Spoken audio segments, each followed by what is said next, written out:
All right, I'm going to start with number 9 again because I kept fumbling with my numbers there. But here again is the equation that we are observing happen when we dissociate lead 2 iodide. So lead 2 iodide goes into lead 2 plus 2I minus. So the KSP value is going to be equal to the concentration of Pb2 plus times the concentration of I minus squared. They give us the concentration of I minus, okay? So I minus concentration is equal to 1.25 times 10 to, oh my goodness, times 10 to the negative 3. And then Pb, the concentration of Pb is going to be equal to 1/2 of the concentration of I2 because of stoichiometric coefficients. So it's going to be 1/2 concentration of I minus.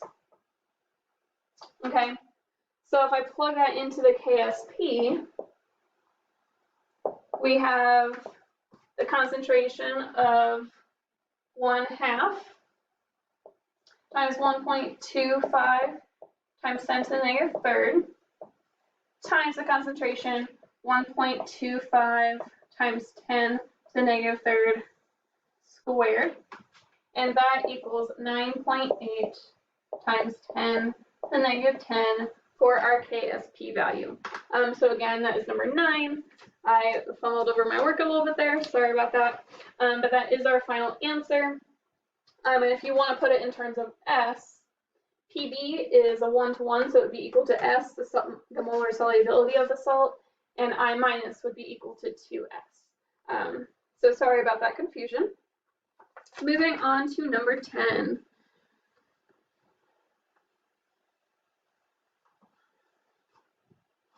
We have found the KSP to be 9.8 times 10 to the negative 10 for PbI2. And number 10 wants us to use this KSP value to determine if a precipitate will form when 350 mils of 5.5 times 10 to the negative 2 molar lead 2 nitrate is mixed with 250 milliliters of 4.8 times 10 to the negative 2 molar sodium iodide. So here, we're only interested in the concentrations of lead and iodide. We don't really care about sodium and nitrate. They're going to be spectator ions in the overall reaction. So the concentration of lead is equal to 5.5 times 10 to the negative 2 moles per 1 liter. Okay, and you could just say molar. I like to write out moles per liter so that I see what units I'm going to end up canceling. And I have 350 liters, so that's, 350 milliliters, so that's 0.35 liters, which tells me that I have 0.0193 moles of lead ions. Then I'm going to divide by the new total volume, which is 0.35 liters plus 0.25 liters. And that tells me that my new concentration is 0.02 molar. For iodine, we're basically doing the same thing here. So we start with a concentration of 4.8 times 10 to the negative 2 moles per liter,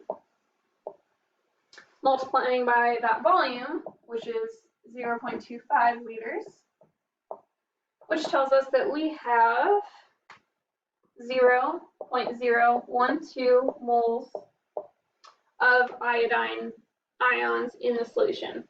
Now I'm going to divide by the total volume, which is again 0.35 plus 0.25. I'm going to write my equals up there.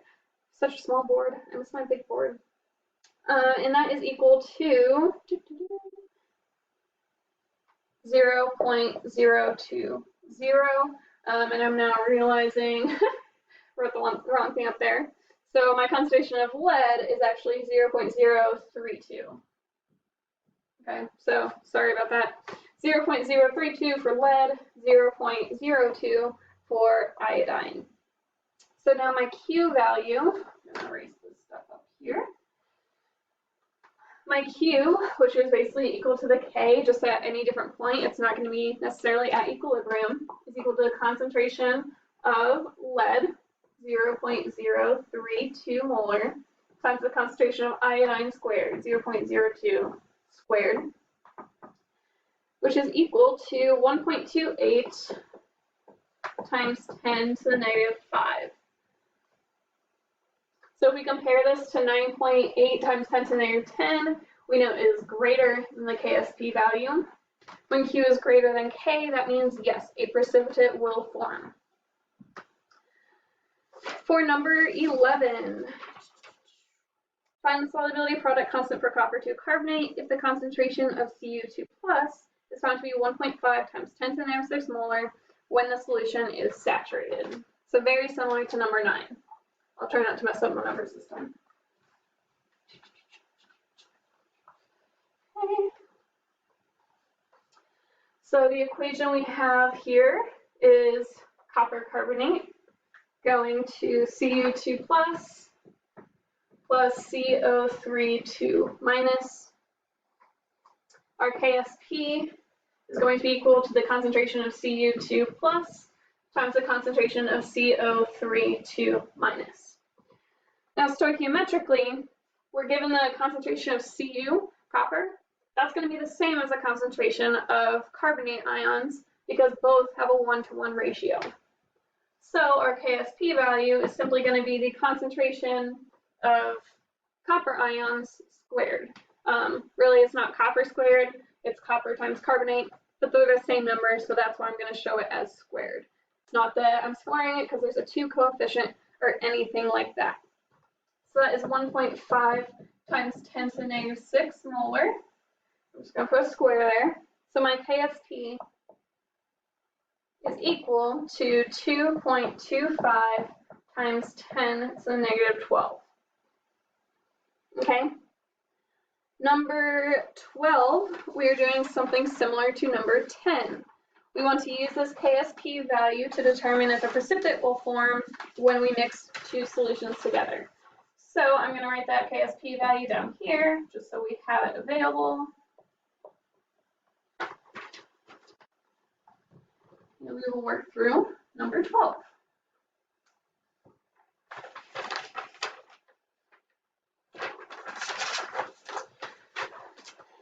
So we have for copper, we have a 0.5 times 10 to the negative 6 mole per liter solution. And we're going to multiply that by the volume, which is 325 milliliters, so 0.325 liters.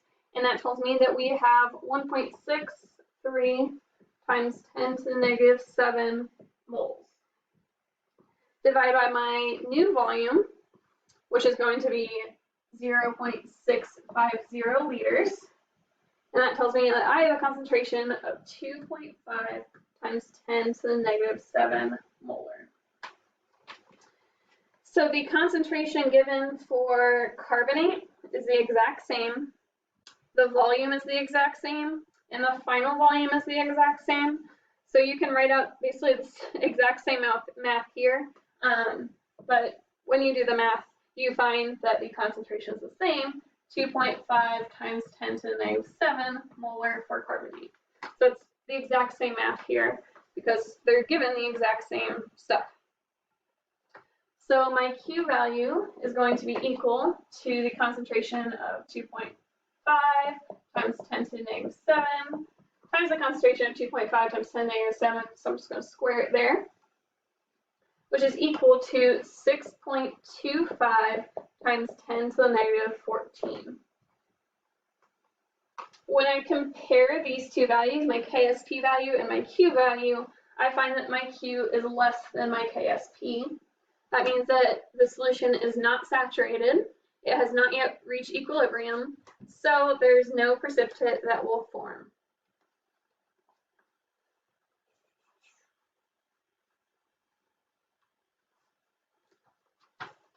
Number 13 If a 0.5 molar solution of potassium sulfate is slowly poured into a beaker containing 0.25 molar barium nitrate and 0.3 molar lead-2 nitrate at 25 degrees Celsius, what will be the first precipitate that forms? KSP for barium sulfate is 1.1 times 10 to the negative 10, and KSP for lead-2 sulfate is 1.6 times 10 to the negative 8, okay?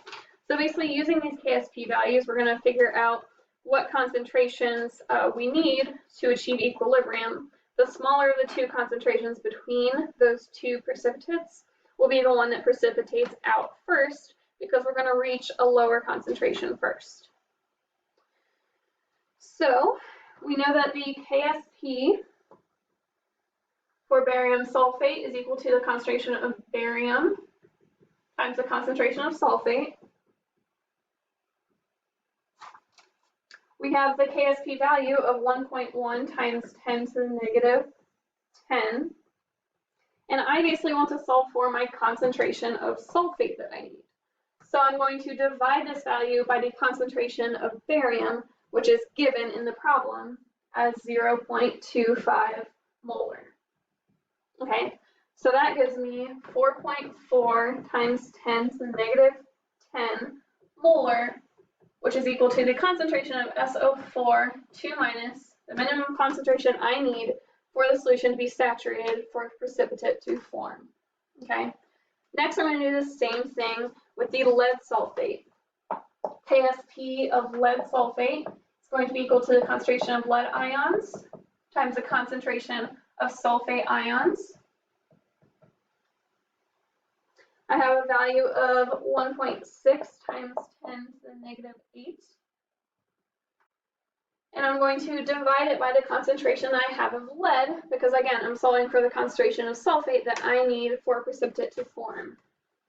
Concentration of lead is 0.3 molar, and that equals 5.3 times 10 to the negative 8 molar. So that is again my concentration of sulfate. So now I'm comparing these two values. 4.4 times 10 to the negative 10 is a smaller value.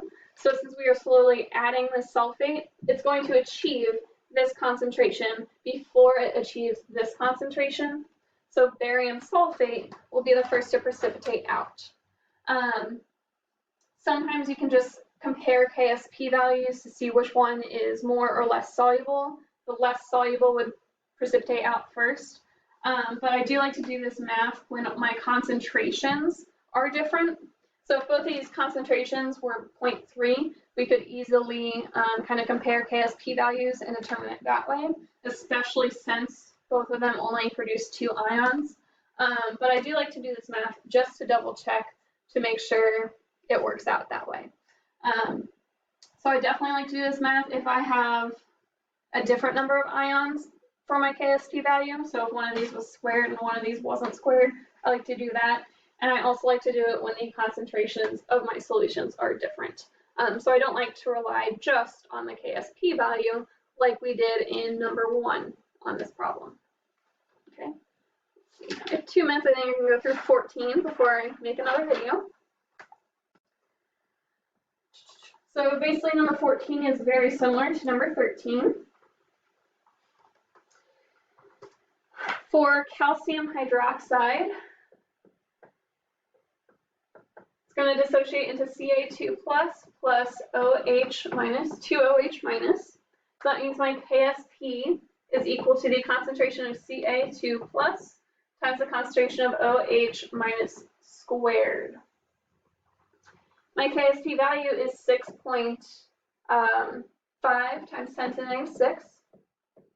And I'm dividing by the concentration of calcium that I'm given, 0.03 molar, 32 molar. And that's going to be equal to the concentration of OH minus squared.